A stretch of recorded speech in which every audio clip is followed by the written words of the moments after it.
তিশা এবার আখিকে নিয়ে মুখ খুললেন আর পোস্টে আখিকে পুরোপুরি ধুয়ে দিলেন। আখি নাকি তিশার বাসার কি হয় না হয় সেটা জানার জন্য 2 দিন পর পর তিশার বাসায় দালাল পাঠায়, যাতে করে তিশার বাসার কি হচ্ছে না হচ্ছে সেই খবর নিতে পারে। কিছুদিন আগে তো তিশা মুক্তাকে লাথি দিয়ে বের করেছিল শুধুমাত্র আখিকে মুক্তার সব খবর দিত, সেজন্যই নাকি মুক্তাকে লাথি দিয়ে বাসা থেকে বের করেছিল। আর মুক্তাকে বেরিয়ে যাওয়ার পর থেকে আখি নাকি তার বাসার কোনো খবর খোঁজ কিছুই নিতে পারে না। তার জন্য আখি প্ল্যান করে 2 দিন পর পর লোকজন পাঠায় তাদের বাসায় কাজের লোক হিসাবে, কিন্তু আইডেন্টি কার্ড পর্যন্ত থাকে না সেই মহিলাগর, তার জন্যই নাকি কাজে নেয় না তিশা। আর সেটাই কিন্তু পোস্টে শেয়ার করলেন, বললেন তোর যদি আমার সংসার নিয়ে এত বেশি মাথা ব্যথা, এত বেশি জানার ইচ্ছা থাকে তাহলে আমাকে বলবি, আমি আমার সংসারে কি হচ্ছে না হচ্ছে তোর সাথে সব কিছুই বলবো।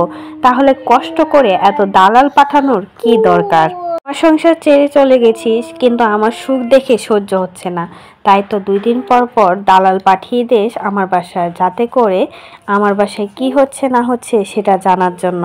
এমনটাই কিন্তু পোস্টে তিশা আখিকে উদ্দেশ্য করে বললেন। আখি তিশার বাসায় কি হচ্ছে না হচ্ছে সেটা জানার জন্য কয়দিন পর পর দালাল পাঠায়, যাতে করে আখির তিশার বাসার সব খবর জানতে পারে। অথচ সেই আখি গতকালকে পোস্টে তিশাকে উদ্দেশ্য করে বলেছিল আয়েশের খোঁজ খবর নেওয়ার কথা বলে আখির আইডি নষ্ট করার চেষ্টা করেছিল তিশা, আর সাথে একটা নাম্বারও পাবলিক করেছিল। আর তিশাও কিন্তু এবার 4টা নাম্বার পাবলিক করে দিয়েছে, যাতে করে আখিকে ভালোভাবে ধুয়ে দিয়েছে। 200 দিনের ঝগড়া যেন মরার আগ পর্যন্ত শেষ হবে না। কথায় আছে না, যেখানে 200 দিন থাকে সেখানে ঝগড়া লেগেই থাকে, ঠিক সেমনই কিন্তু ওদের দশা। 2 দিন পর পর নতুন নাটক অনলাইনে শুরু করে এরা। এখন পর্যন্ত বিচ্ছেদ হয়েছে অনেক দিন হলো, কিন্তু এদের ঝামেলাটা এখনো শেষ হচ্ছে না। তো এই বিষয়ে কোনো মতামত থাকলে সেটা কিন্তু কমেন্ট বক্সে জানিয়ে যাবেন।